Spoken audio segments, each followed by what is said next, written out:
Now, I don't think it's any secret that I really like building piston houses in Minecraft. Designing a house and then filling it to the brim with redstone contraptions is incredibly satisfying for me. But sometimes it can be difficult to know which redstone contraptions you actually want to put inside the house. It's difficult to come up with ideas. So today we're going to take a look at 20 different redstone builds that are perfect for redstone houses that should give you plenty of inspiration for your own builds. Now, this first design is actually inspired by a piston house that I was looking at the other day. You see, we've got this really lovely looking room with all these nice details and the stairs making up all of the shapes in the walls, and then in this corner we have this little wall, just 3 stairs stacked on top of one another. Looks pretty cool in the context of the room, but if we flick the lever you can see that the bottom stair folds out and then the top stair gets retracted, forming a staircase, allowing us to move into the next level.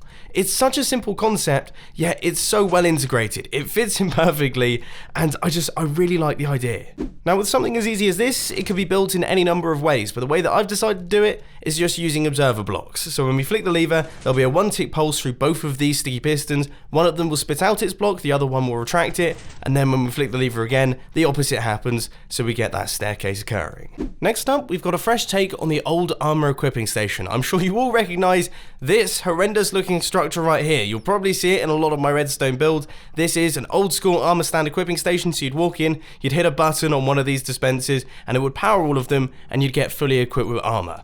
Yeah, this isn't going to make the cut anymore. What we have now is this system here. All we have to do is stand on top of this snow block, we hit the button, and there we go, fully equipped in all of our armor. And the reason is because this snow block is just a tiny bit lower than the other blocks. Can you see this all drop in height? There it is. And what that means is that we are within the range of all the dispensers. So we've got a dispenser facing in this direction, one facing across like this, one facing across like this, and then we also have a dispenser underneath the snow block pointing upwards. If you want a really simple way to hide away things like chests or furnaces, then this is definitely the mechanism to go for. Apparently it also spawns bats. What it allows you to do is drop the floor downwards just a little bit so then you can gain access to things that you don't necessarily want other players seeing. For example, these furnaces, they're not particularly pretty, I mean, let's be honest, so you might as well keep them underneath your lovely decorated walls.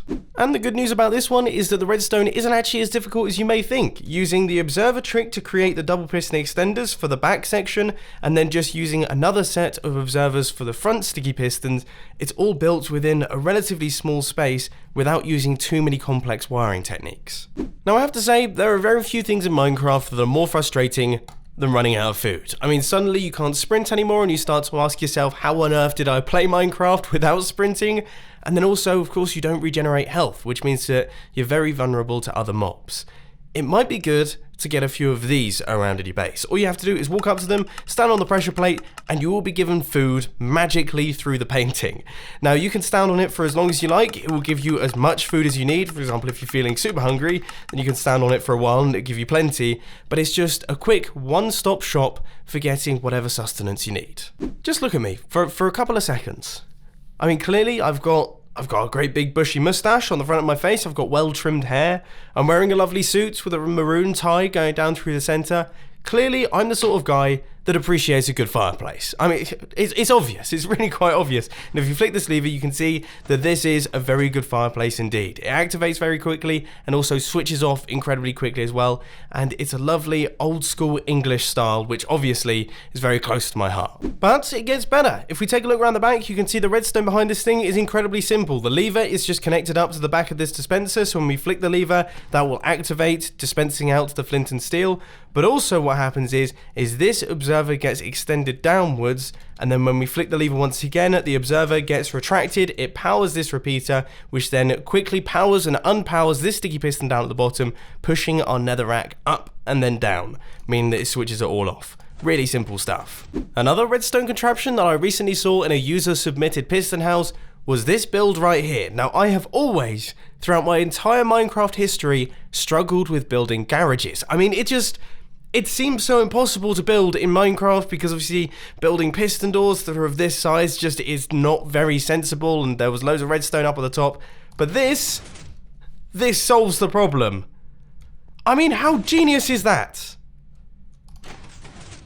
So all we're doing is just retracting some trapdoors out the way and retracting some stairs out the way, but with the addition of these trapdoors folding back, it feels like a working garage door. And it's so simple. I mean, seriously, so simple.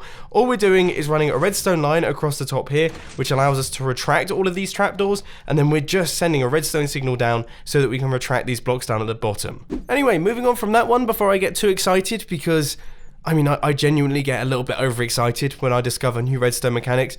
This thing right here is a relatively old school concept, but it's one that works wonders inside piston houses. So this is what your floor would look like, just be made up of a few stairs in the bottom, could look quite cool in a detailed living room, but then when we hit this button, you can get both sets of stairs to pop up, and that will allow you to move into the next room. Now, of course, this is only the bottom section. You can do whatever you want with the top section, whether it be just have a platform up at this area here, or potentially extending some extra stairs down using pistons, meeting up with these stairs so that you have an extra long staircase. That really is up to you, but this is a good basis to start from. Especially because it's super tiny. I mean, look at this thing. You could fit this in pretty much anywhere. You've got no excuse. Start building your staircases. So you know, earlier on I mentioned that maybe you might want to hide away your furnaces or your chests. Well, another thing that you can easily hide away is crafting benches. Crafting benches aren't exactly brilliant looking. I mean, they look good in certain builds, but if you want to build a super modern house, then you don't want some form of workbench lying around, so you might want to put it away inside your walls. Now, there are hundreds upon hundreds of hidden crafting bench designs out there on YouTube, and I'll put a bunch of them down in the description and also on the screen if you do want to check them out for yourselves. Because, I mean, I love these little things. My entire channel in the early days was pretty much based on them. Now, if I'm going a little bit too far with hiding away things, then just let me know down in the comment section. I will be listening. But I thought maybe it could be cool if you were to hide away your dinner table and chairs set. I mean, to be honest with you, how often do you use your dinner table and chairs set? I never have friends around, or at least enough to merit having a full dining table up at all times. So it could be good to just hide it away on the floor, and then when your friends come around and you want to have a big meal, then you flick a lever and everything pops out the floor. I mean, can you imagine how good that would be at Christmas? It'd be the best thing ever. Yeah, you know what? I'm sticking with it. I think this thing's cool. And you know what? I also think this thing is cool. Another hidden device. This time we hit the button and everything drops down, revealing, you guessed it, a hidden armory system. Now, this is perfect if you want to hide away a bunch of items in your base that you don't want other people to see. So, for example, you could place in all your valuable items in there. You could store a bunch of other bits in there. You've got your anvils on either side. You've even got some furnaces if you want to do some furnace smelting in a hurry. And then you can hit this button once again and everything pops up, and no one would know anything is happening under there.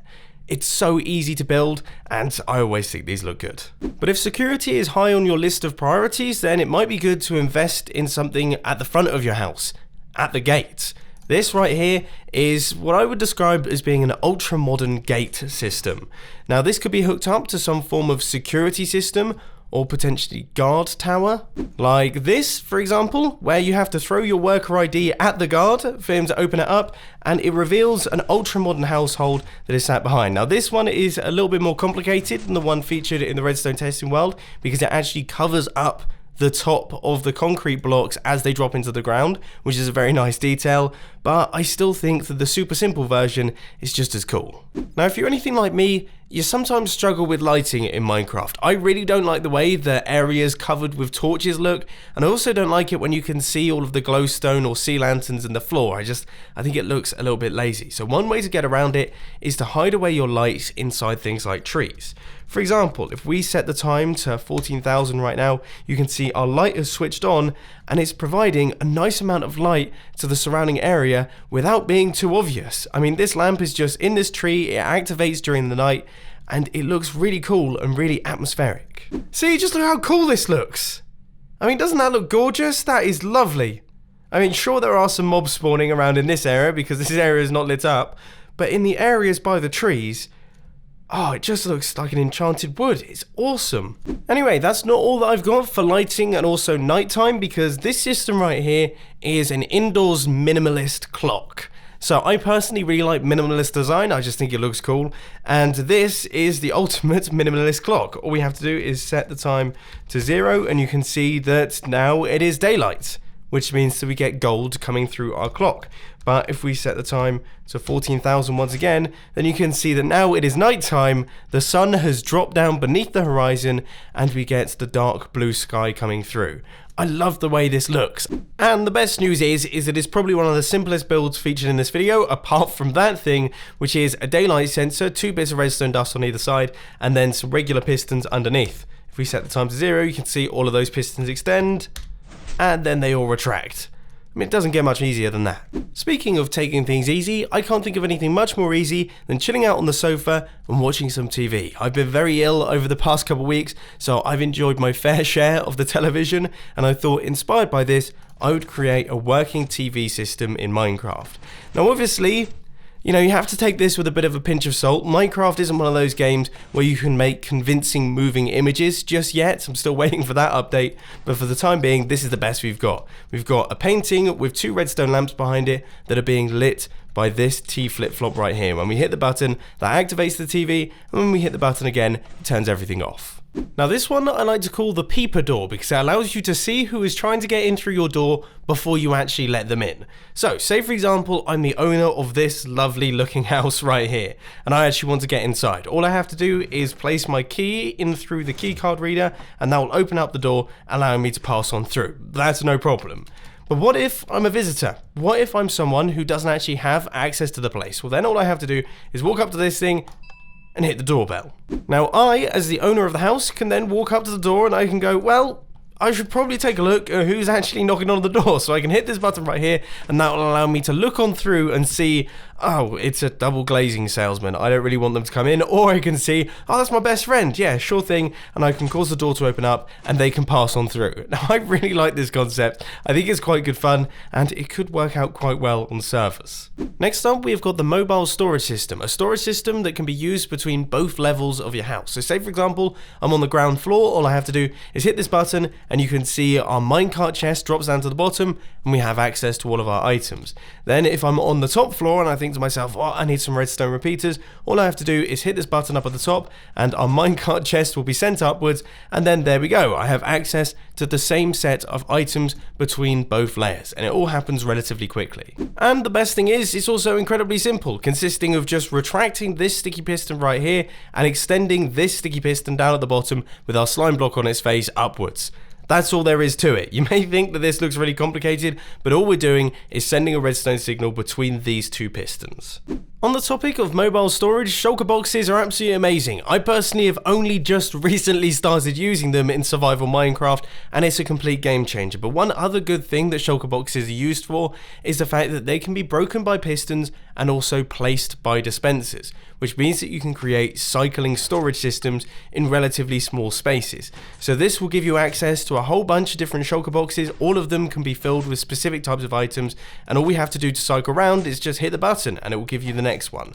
And just like 99% of all of the builds featured in this video, this one is incredibly simple and also very compact. You could slot this in pretty much anywhere inside your base. Now those past couple of designs were actually really quite useful, so I thought I would make up for this usefulness by creating something totally useless.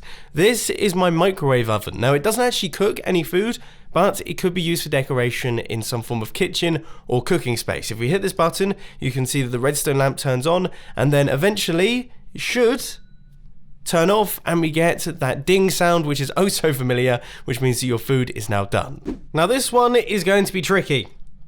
I wonder if I'm going to be able to do this one on camera. So here we have a basketball hoop. Perfect if you're building some form of play area, or perhaps you just want to add something into a garden, then this would be the best way to go. And as you can see, it actually works. And you can score points in the hoop just like that. All you have to do is bounce off the slime block and then try your best to time the throw to perfection so that it gets picked up by the hopper. I can't believe I did that. I didn't do that in any of the practices.